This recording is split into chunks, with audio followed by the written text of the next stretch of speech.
عباس للناس خذ الله ما نشوف خويا الستر مهروب رايد على الوجوه رايد على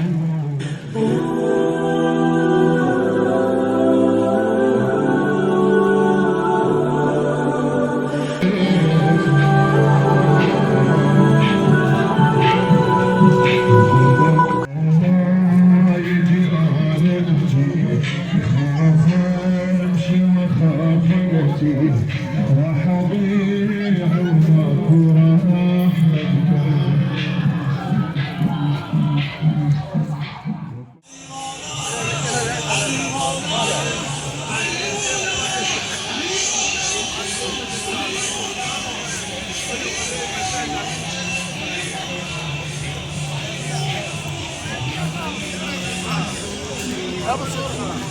لسه بنصور صورة عدلة معي.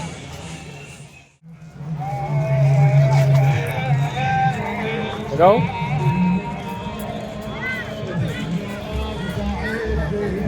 Mashallah.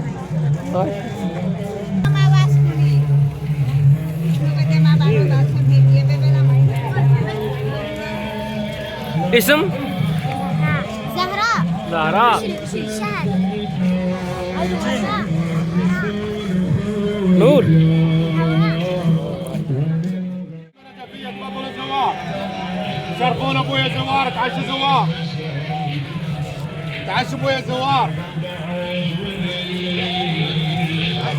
تعشوا زوار ثمنوا قيمه نجفيه تفضلوا ابويا تعشوا ابويا زوار ثمنوا قيمه نجفيه تفضلوا ابويا زوار تعشوا زوار ما شاء الله ما شاء الله. تعشوا حجيات تعشوا زوار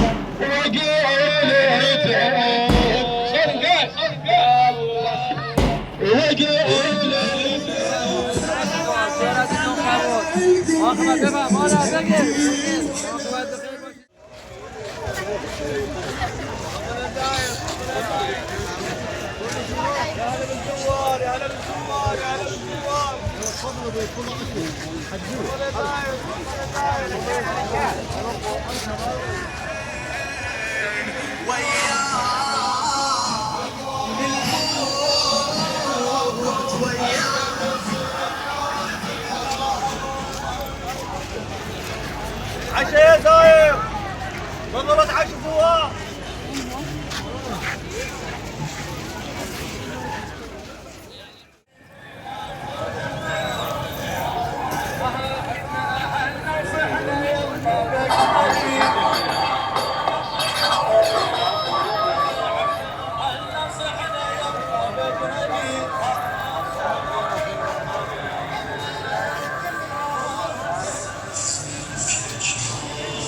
इस राहत की जगह है ज़ायरीन के लिए.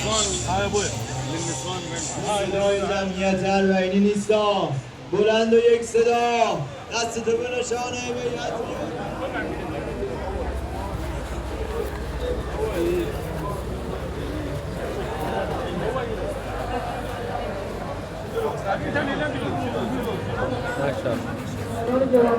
ये एक मौका पे जहाँ पे पहले नमाज जमात का एहतमाम किया गया और उसके बाद लंगर हुसैनी का एहतमाम यहाँ किया गया है.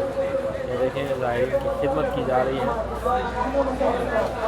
और मुसलसल आवाज़ें दी जा रही हैं. कहा जा रहा है गाएँ और यहाँ पे न्याज करके जाएँ, साथ शुक्रिया भी अदा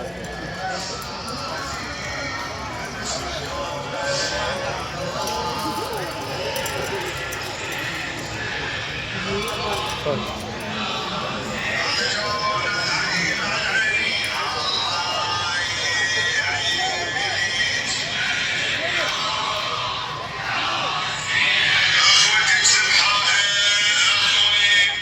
تمنوا قيمة عشر زوار عشر رحم الله والديكم تفضلوا غاتي تمنوا قيمة حار النجفية تفضل حجارات تفضلوا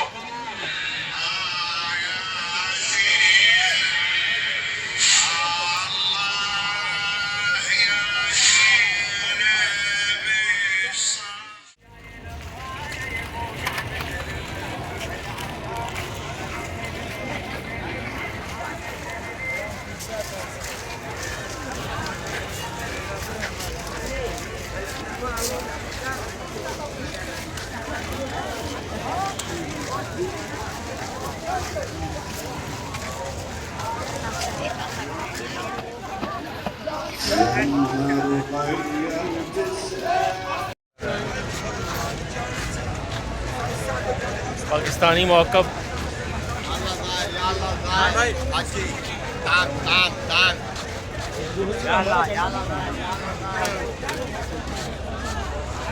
यहाँ एक पाकिस्तानी मौक़िफ़ है जहाँ मेडिकल कैंप भी है यहाँ पे, और इस साइड पे भी पाकिस्तानी मौक़िफ़ है। ये पाकिस्तानी चाय पीनी है। ये पाकिस्तानी मौक़िफ़ है जिसकी मैं बात कर रहा था, और पाकिस्तानी मौक़िफ़ में ये बाकायदा पाकिस्तानी चाय जो है वो तैयार की गई है, क्योंकि इराक़ में पाकिस्तानी चाय बहुत मुश्किल से मिलती है। और ये पाकिस्तानी चाय है, ये तमाम पाकिस्तानी है यहाँ पे, तमाम ज़ायरीन ये पाकिस्तानी हैं, और कुछ इनमें इंडियंस भी हैं जो चाय के शौकीन हैं, और वो चाय पीने के लिए यहाँ पे आए हैं पाकिस्तानी इंडियंस, जहाँ चाय की बहुत ज़्यादा खपत भी है और लोग बहुत शौक़ से ये मशरूब पीते भी हैं। ये पाकिस्तानी मौक़िफ़ है। जन्नत फिर दुनिया,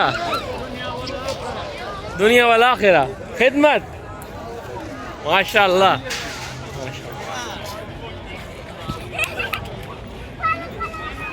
लब्बैक या हुसैन।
पाकिस्तानी मौक़िफ़ एक और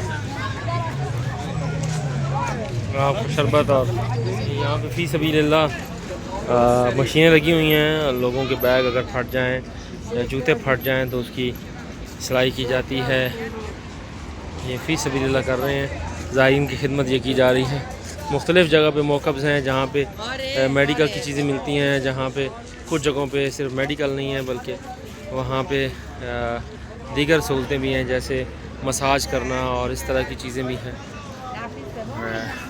बहुत ज़्यादा खिदमत जो है वो ज़ायरीन की जाती है, और इस तरह से खिदमत की जाती है कि अगर कोई ज़ायर रुके तो वो उसका शुक्रिया अदा करते हैं और कहते हैं कि आपने हमें जो है सआदत नसीब फरमाई है कि हमने इराक़ी सरज़मीन पर न सिर्फ इराक़ी अवाम जो हैं वो लोगों की खिदमत कर रहे हैं, बल्कि यहाँ पर दीगर ममालिक के मौक़िफ़ भी हैं। जैसे मैंने पहले गुजारिश कर चुका हूँ कि पाकिस्तान के मौक़िफ़ हर कुछ फासले के बाद आपको नज़र आएंगे, इसी तरह से ईरान के मौक़िफ़ आपको नज़र आएंगे, और उसके बाद फिर आपको आज़रबाईजान के मौक़िफ़ नज़र आएंगे, इंडिया के मौक़िफ़ जो हैं वो भी आपको नज़र आएंगे, और उसके अलावा जो दीगर ममालिक हैं, तुर्किया के मौक़िफ़ भी बहुत ज़्यादा हैं, और तुर्किया के मौक़िफ़ भी आपको जगह जगह पर नज़र आएंगे। तो इस्लामी ममालिक के साथ एक और चीज़ ये है कि जो यूरोपियन ममालिक हैं उनके मौक़िफ़ भी आपको यहाँ पर नज़र आएंगे, जिसमें ऑस्ट्रेलिया के मौक़िफ़ आपको नज़र आएंगे, बरतानिया के मौक़िफ़ आपको नज़र आएंगे, अमेरिका के मौक़ब आपको यहाँ नज़र आएंगे, और स्पेन के जितने मुल्क हैं तकरीबन कोई ऐसा मुल्क नहीं है जिसका मौक़ब, यहाँ पे शायद ही कोई ऐसा मुल्क हो जिसका मौक़ब। माशाल्लाह माशाल्लाह। लब्बैक या हुसैन।